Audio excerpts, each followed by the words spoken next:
সন্তান কখনো কখনো ভুল করে, বাবা মা শাসন করে। একজন বাবা মা সন্তানকে কতটুকু শাসন করতে পারবে? আল্লাহ সুবহানাহু ওয়া তাআলা দিয়েছেন সন্তানকে নেয়ামত। জি। তো এত নেয়ামত আল্লাহ পাক দিয়েছেন, অথচ এই সন্তানের প্রতি আজকাল অধিকাংশ মা-বাবাই অবহেলা করেন। শৈশবকালটা একেবারে স্বাধীন থাকে। ওই সময় দেখা যায় যে বাচ্চারা সে স্বাধীনভাবে এটা ধরে ওটা ভাঙে, এই টিভি ভেঙে ফেলল। তার ভিতরে কিন্তু এটা যে দামি একটা জিনিস তার ভিতরে এই জ্ঞান বুঝ নেই। হয়। এই বুঝটা নেই। সে কারণে তার সাথে ওইভাবে সুন্দর ব্যবহার করা। জি। যত সুন্দর ব্যবহার আপনি তার সাথে করবেন, সে তত সুন্দর ডেলিভারি দিবে। আপনি একটা তোতা পাখি বা একটা টিয়া পাখিকে যেভাবে সুন্দর শিখান, এই বয়সটা হচ্ছে সন্তান কিন্তু তাকে দেখে, লালন দেখে পালন করে শেখে। শেখে।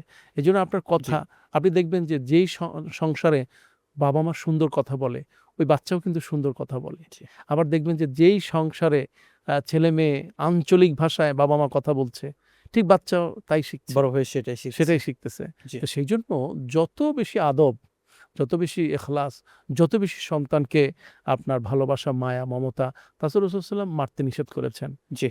আমরা মোট দেখি যে কথা অনেকে মুখে থাপ্পড় মারেন। হারাম, রাসূল সাল্লাল্লাহু আলাইহি ওয়াসাল্লাম বলছেন না। তাকে মারবে, শাসন করবে। শাসন করবে। তবে এই অর্থাৎ বয়সটা শাসন এবং আদর ২ টা ব্যালেন্স রাখবে। সংমিশ্রণে মিশ্রণ সন্তানকে করবে। গড়ে তোলা। অর্থাৎ শাসনও যেন অধিক না হয় এবং আমরা দেখেছি কখনো শাসন করতে, করতে সেই সন্তান কিন্তু খারাপ দিকে চলে যায়, ডাইভার্ট হয়ে যাচ্ছে এবং সন্তান কেন পরীক্ষায় ভালো রেজাল্ট করলো না? বাবা-মা এমনভাবে তাকে প্রেশার দেন, সেই সন্তান, মেয়েটা, ছেলেটা সুইসাইডের পথ বেছে নেন। এমন এবং ঘটনা আর কিন্তু পড়াশোনাই আমাদের হয় না। দেশে অনেকে আছে পড়াশোনাই হয় না। পড়াশোনা কিন্তু একেবারে খারাপ হচ্ছে হয়। না। সেজন্য আল্লাহ আমাদেরকে বোঝার তৌফিক দান আল্লাহুম্মা করুন।